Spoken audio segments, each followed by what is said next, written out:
what we are doing now, through this and the next session, is a kind of quickly running through what we did throughout actually the entire year. The different things coming up and the different things trying to bring the different perspectives together.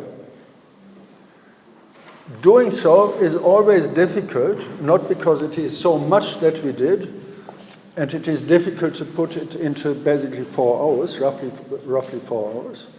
But the difficulty is that we are always dealing with a reduction, and this is typical for economics, with a reduction of what is actually going on in the entire economic process, as well in economics, i.e. in thinking about it.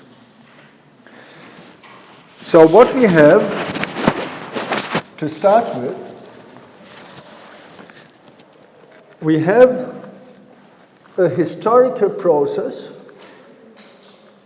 It's a process of reality, of economies, of economic action, activities, and a development of economic thinking, of economics as discipline. If you remember, I said all the economists of the early stages had actually not been economists as we would see them today, as we classify economists today. If you go through the major names, major figures, like Adam Smith, like Karl Marx, to show the confrontation, two extremes, they had not been economists. Adam Smith worked at a university as moral philosopher. Karl Marx studied law, and you just have had the pleasure of submitting your essay in law. But Marx was a lawyer. It was not law for non-lawyers, he was lawyer. But then he changed his orientation, he changed his profession, if you want, and wrote these 3 volumes. It's probably as much paper as the 2 volumes by Adam Smith on the Wealth of Nations. His work was on capital. Many, many pages. And if you read it, especially volume 2, you are getting pretty bored. It's only full of formulas, it's full of mathematization, it's full of calculations. But what all these people did, and you can name many others, Jean-Baptiste Say, John Maynard Keynes, we come back to them later, they have had a broad understanding of what economic processes are about in society, and they looked at some part of what was concerned particularly with production and reproduction of daily life, in a very specific perspective. This developed further, and then you find another important name with Marshall to say we cannot really deal with this complexity. We have to reduce it on a certain model of thinking. And we are dealing with a society today and the production, not just of daily life, but of something that allows us to get return from these activities, that allows us to make profit. And what you find then in the further move of economic thinking was what I called a productionist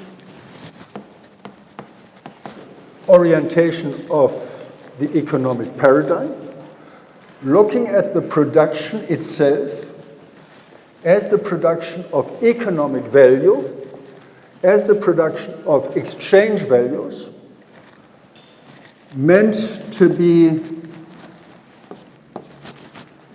produced, exchanged on the market. And then we look at what is going on, A, in terms of production, and B, in terms of exchange on the market.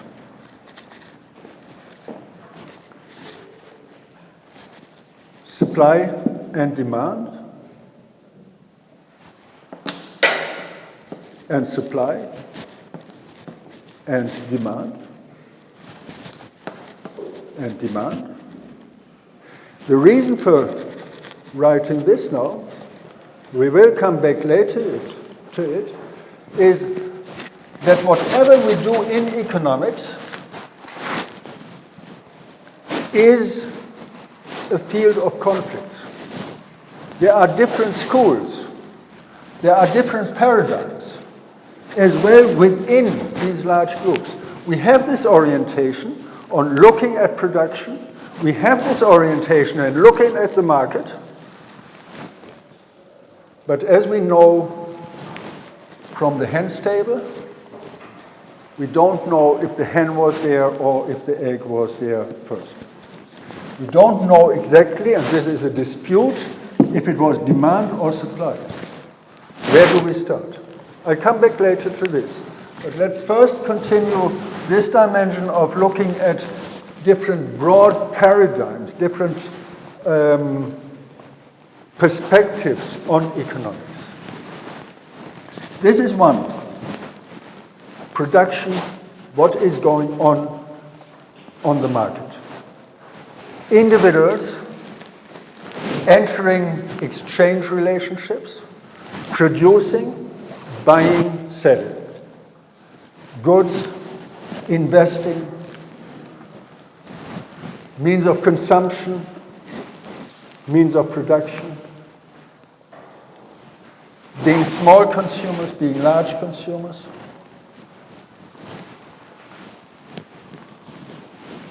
And then we find out we are getting more and more perfect, actually, in calculating these relationships. Markets are, by definition, very complex. Actually, by definition, they are not really complex, because by definition, we try to reduce it on buyer and seller and producer and consumer. So we have a very simple model that allows us to understand the market. But we know the reality is not one consumer and one producer, one buyer and one seller, but we know there are many, many different producers and consumers, and there are as well not only producers, consumers of one product, but of many products. It's easy to say one consumer, one good, one product with this reduced model. It's difficult, more difficult, if we say we have a multitude of actors, of agents on these markets, and we have a multitude of products.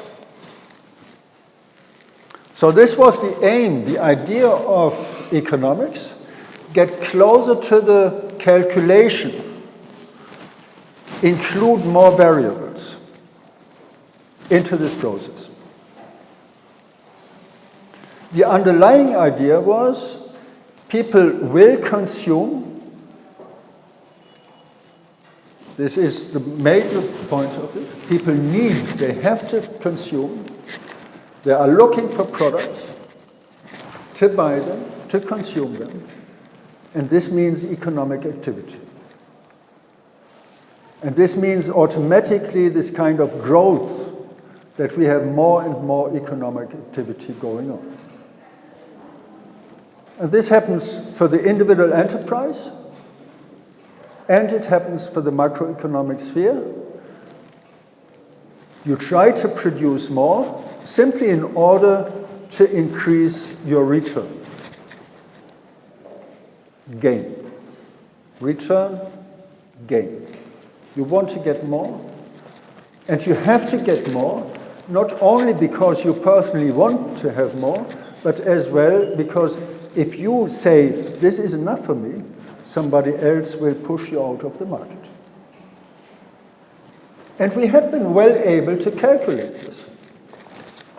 To say, this is what happens if there is competition.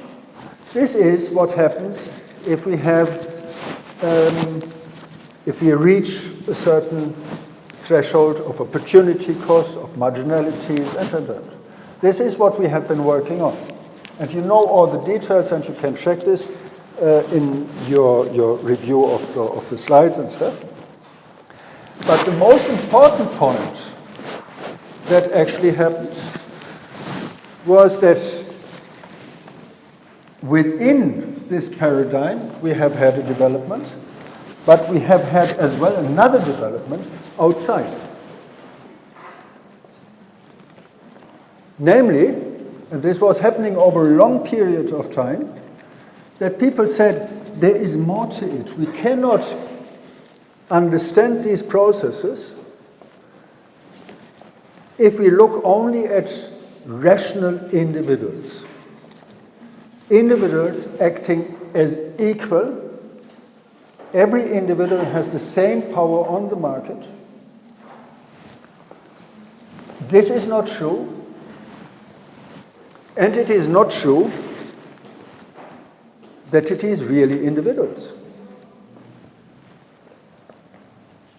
that are acting in a rational way. It is not individuals. But then there came this idea, there are institutions, and they are not institutions in terms of being important settings that organize things, but these institutions are as well actually important, essential in terms of what is happening in organizing the production. Economically, we talked about division of labor, we talked about specialization, we talked about different sectors, and we did not talk, although we mentioned it en passant, we did not talk really about the meaning of institutions. And one of the most important institutions in this entire economic setting is the enterprise.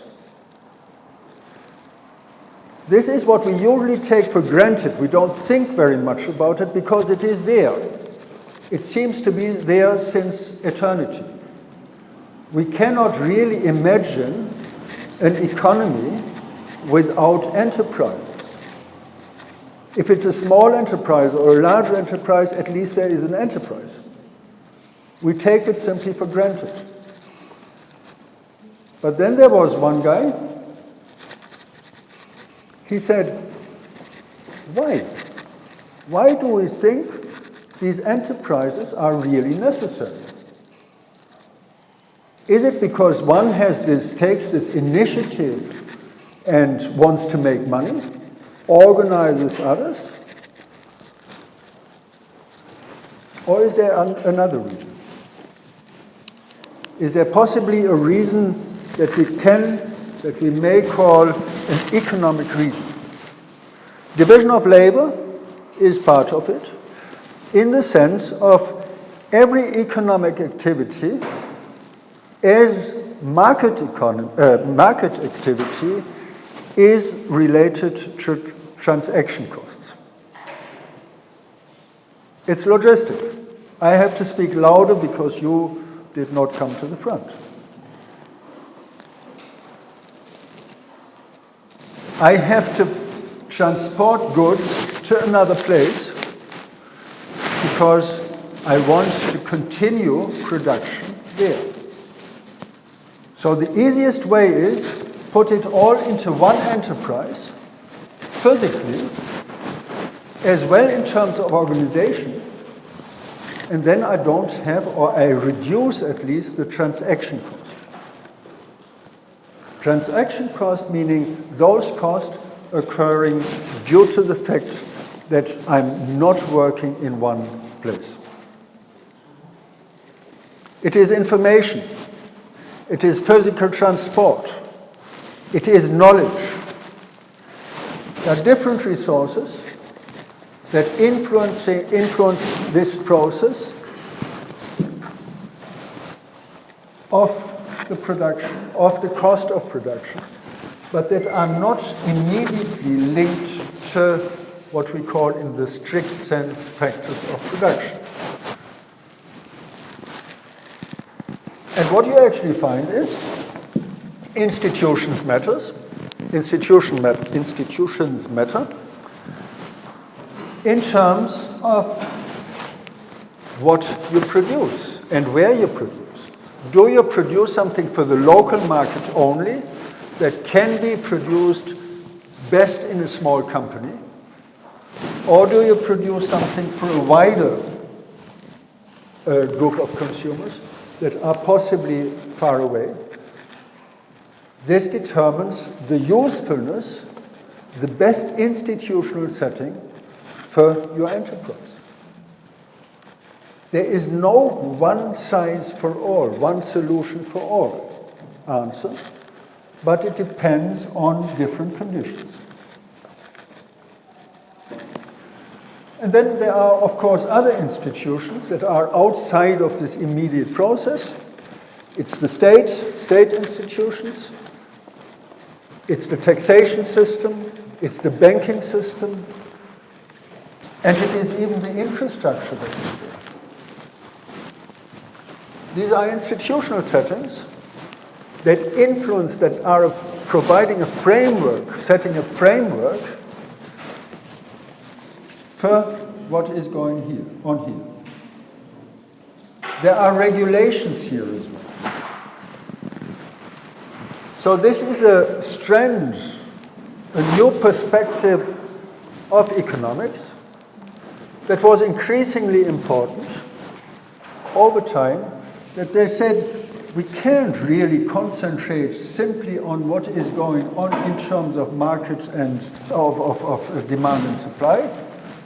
We can't look at the self-controlling, self-steering processes, but we have to look as well at the institutions. And we talked last time about it extensively when it came to this question of globalization and so-called trade agreements. These are institutional settings that hugely importantly influence the entire consideration. Where is it worthwhile to invest? Or where is it meaningful to stay on? We are still considering that the main actor in principle is the individual. But as I said earlier, the consideration there, the assumption there is we are dealing with rational individuals.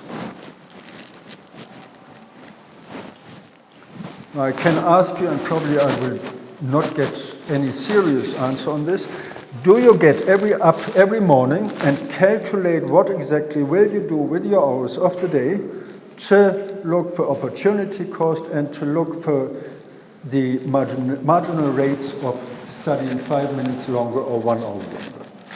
Will you, if you go in the evening to enjoy yourself, will you calculate exactly, now I lose this and that amount which I could spend for homework? This actually in a chain means my marks will be influenced in this and that way. Then you do the calculations and say, I want to go out and just enjoy myself. There's no point in worrying too much. And this is another rationality that you can actually say, if I stress myself out, if I only think the last 2 weeks before the exams only about this, I will be so nervous, I will be wrecked down on the day of the exams that I sit there and submit a blank piece of paper. So you do these things, but you do it not in a rational way of calculating economically what is going on, but you do it according to your own feelings, to your own rationality, to your own preferences. This is to some extent included when we talk about utility functions and all this. They have this escape towards individual preferences, but at the same time they push it back within this framework of the first approach, first perspective. They push it back and say, still we consider this rational being, maximizing individual utilities. There we have this different strand, saying actually we have to look in a different way and we have to reintegrate human behavior in a wider understanding. Some people invest short-term oriented. Some people have a long-term perspective. Some people take risk, others don't. What is the effect of, for instance, a message there is a crisis? I briefly mentioned it. It's not sure, we cannot be sure about it, but if nobody would have said in 29 or in 2007, there is a major bank crash, it may well be that we would not have faced this severity of crisis. But what happens, rational individuals would have said, okay, the one bank is bankrupt, keep calm, don't panic, and this system may recover. Instead, what happened? Everybody had been running to the bank, I want to have my money. As well, the irrationality, wealth principle, the irrationality, or wealth effect, the irrationality of having money now available and spending it, or getting a loan, reasonably cheap loan, and taking it. The housing bubble. There had been people knowing, or they could have known, they could have calculated, this is dangerous. We should not take more money than we can pay back on the private level. But they did so. The banks had been saying, here, take it, it's fine. We will talk about the problems later. And they did so when it was too late. And the people had been homeless. So we have already three elements. We have had the broad approach from a political economy, moral philosophy, and all this, towards a narrowed understanding of what is going on the market as demand and supply, and the determination of production cost. And with this as well, how much is actually due to the cost of production and how much is due to exchange. And then we have had this widening again, including institutional issues and including behavior. And then there was another problem coming up. This orientation was simply shifting more and more to what we say is an individualist utilitarian approach. Individuals calculate their advantage, their personal advantage, and try to maximize utilities.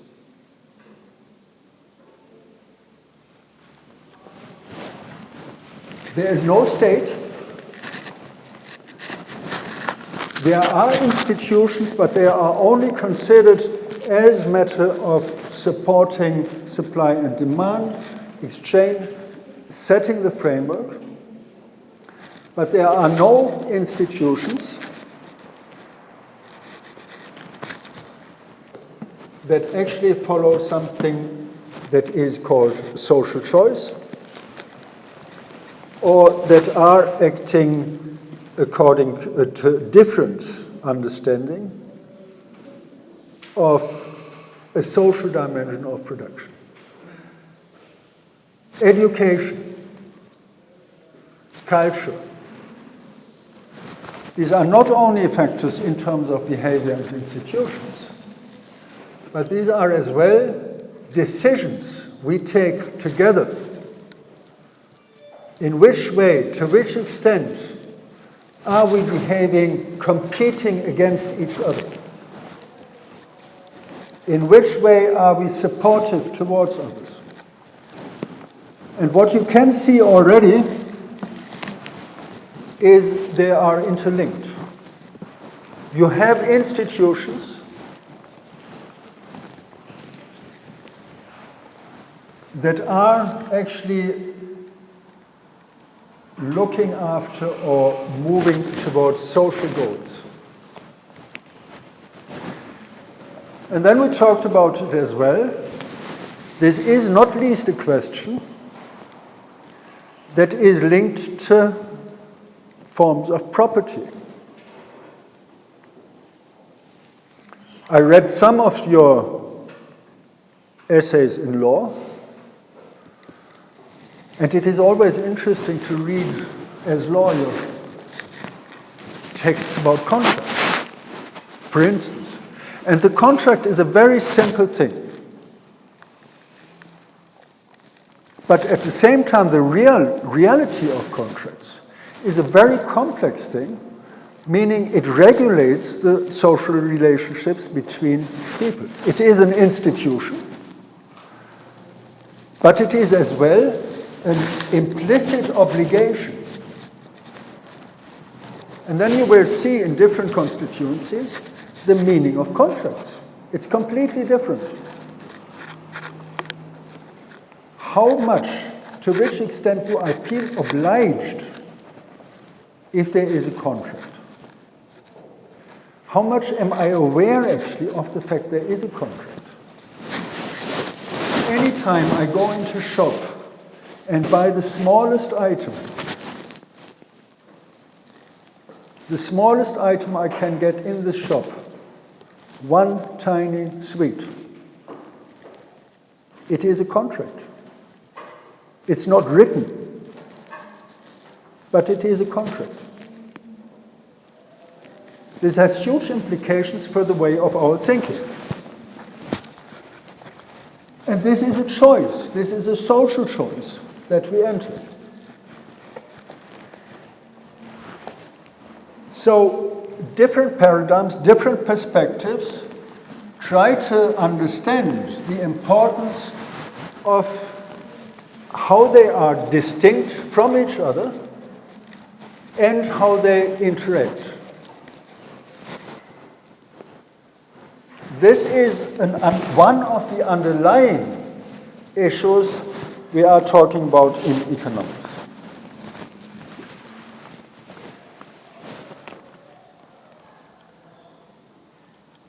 Why are we all doing all this?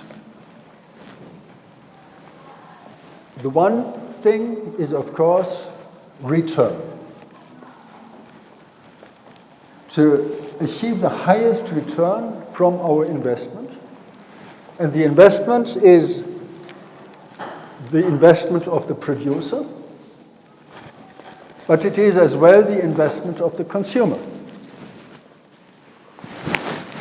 If you buy any good, any commodity, you want to be sure that you can use it. And you want to be sure that you can use it not just 1 hour after leaving the shop, but for a certain period of time, whatever the product is. There is a quality label implicit on it, and you want to see it fulfilled. And this is, of course, the main game of the entire process. The main orientation, the main aim. Gain as aim. There is another one. And then we come actually to the question of social choice. That we talk about the second issue in economics. And one of the key terms there is Pareto optimum.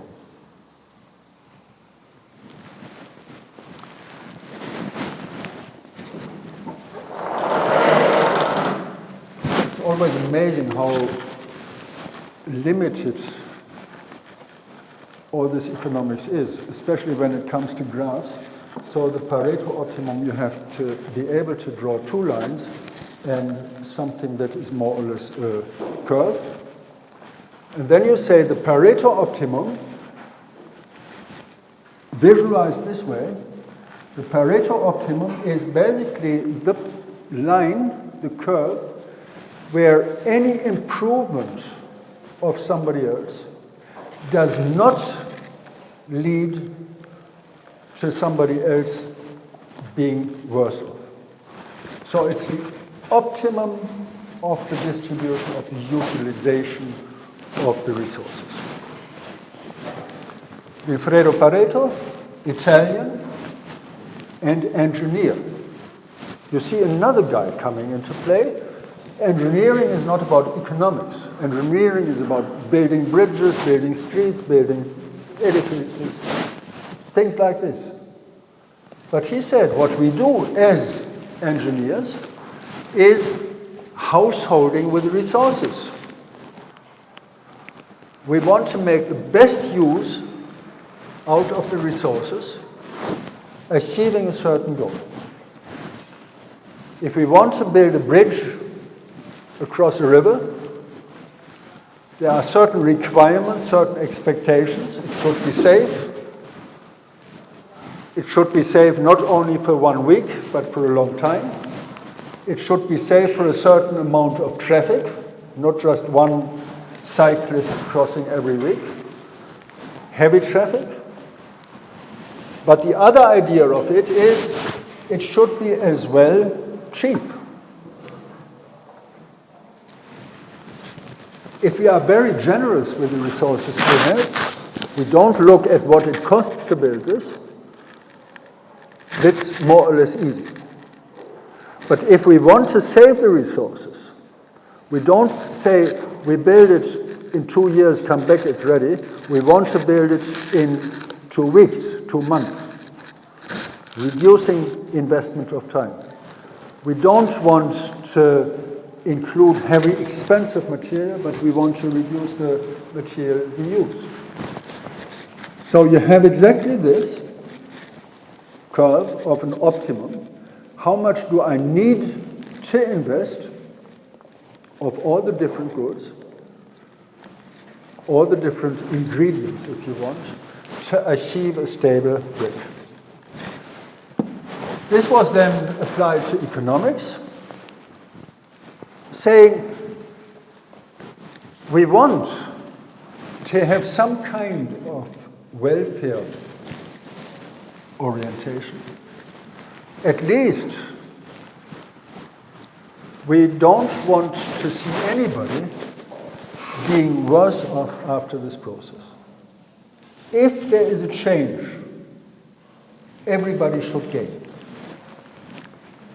If there is a change, we do not want that there is a positive change for some and a negative change for others. This is the Pareto optimum. And it is exactly about this question of improving the situation for some or for one without worsening the situation for somebody else. This is what you should know as one of the orientations, one of the standard orientations in economics, and it has something to do with welfare. Underlining the something, because it is used in welfare economics. At the same time, we know that this formula means it justifies a hugely unequal setting. If you have a distribution of income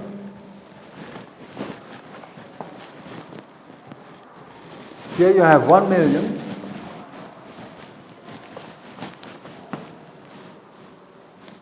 and here you have just 1. What happens if I take one entity away from the 1 million? This poor person will start to cry, losing one valuable nothing. Because in physical terms, in real terms, it doesn't matter if I have 1 million or if I have 1 unit less. This doesn't affect my real welfare. This doesn't affect my real consumption. This is such a small amount that it doesn't matter. Of course, for this person it matters. It's 100%. If you take 1 unit away here, it's 100%. There's nothing left. Here, it's a tiny, tiny change. But Pareto optimum would suggest this person is worse off. So we leave the Pareto optimum because we worsen the situation of one person. So it is only along this line, independent of what is actually behind it, independent of the welfare. We have a hugely unjust system in terms of equality, but at the same time, we justify it by the fact it is the Pareto optimum. So it means we are talking about welfare, a welfare function in some way, that it is about improving the situation of somebody, but we are not talking about it when it comes to relative terms. We use the same as part of the production, meaning we produce along this line. We use all the resources. We are not producing within this scope, because that would simply mean we waste resources. We can go up to here. But at the same time, we cannot go here. If we go here, we lose something here. This means that in economics, as we are learning it here, one of the cornerstones, one of the key terms or concepts is not about equality, but about equilibrium. We want to have an equilibrium where we have a balance between the different factors. We cannot go for a long time beyond this equilibrium. We cannot accept only supply without demand. We may go through some time where we say, okay, we supply, we produce, but nobody buys, because we know in a short period of time somebody will buy. At least that's the idea. We cannot be sure. We can do it for some time, but we cannot do it for a long time. So we are always striving for this equilibrium.